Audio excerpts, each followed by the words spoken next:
ಸುಭದ್ರವಾಗಿದೆ, ಗಟ್ಟಿಯಾಗಿದೆ, ಬಂಡೆ ಅಂತಿದೆ, ಒಳ್ಳೆ ಆಡಳಿತ ಕೊಡ್ತಾ ಇದ್ದೇವೆ.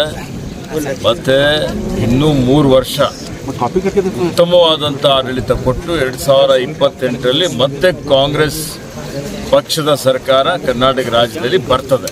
ಅವರಿಗೆ ನೋಡಿ, ಭಾರತೀಯ ಜನತಾ ಪಕ್ಷ ಸಂಸ್ಕಾರಯುತವಾದಂಥ ಒಂದು ಪಕ್ಷ ಅಂತ ಸುಮ್ಮನೆ ಮೇಲ್ಮಾತಿಗೆ ಹೇಳ್ಕೊಳ್ತಾರೆ. ಮಹಿಳೆಯರಿಗೆ ಅವಮಾನ ಮಾಡುವಂಥದ್ದು, ಅವಾಚ್ಯ ಶಬ್ದಗಳನ್ನು ಉಪಯೋಗ ಮಾಡುವಂಥದ್ದು, ಅವರಿಗೆ ಮಾನಸಿಕ ನೀವು ಈಗಾಗಲೇ ನೋಡಿದಿರಿ. ಕಲಬುರಗಿ ಜಿಲ್ಲಾಧಿಕಾರಿ ಬಗ್ಗೆ ಅವರು ಮಾತನಾಡಿದಂಥದ್ದು, ಮುಖ್ಯ ಕಾರ್ಯದರ್ಶಿ ಬಗ್ಗೆ ಮಾತನಾಡಿದಂಥದ್ದು, ಇವರಿಗೆ ಯಾವುದೇ ಇವತ್ತು ನೈತಿಕ ಜವಾಬ್ದಾರಿನೂ ಇಲ್ಲ.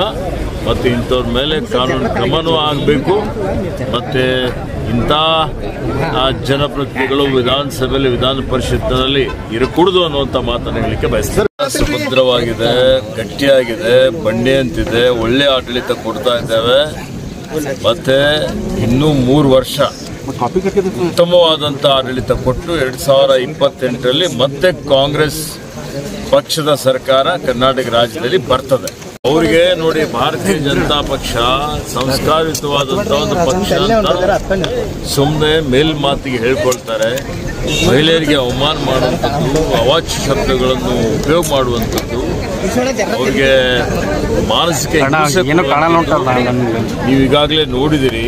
ಕಲಬುರಗಿ ಜಿಲ್ಲಾಧಿಕಾರಿ ಬಗ್ಗೆ ಅವರು ಮಾತನಾಡಿದಂಥದ್ದು, ಮುಖ್ಯ ಕಾರ್ಯದರ್ಶಿ ಬಗ್ಗೆ ಮಾತನಾಡಿದಂಥದ್ದು, ಇವರಿಗೆ ಯಾವುದೇ ಇವತ್ತು ನೈತಿಕ ಜವಾಬ್ದಾರಿನೂ ಇಲ್ಲ.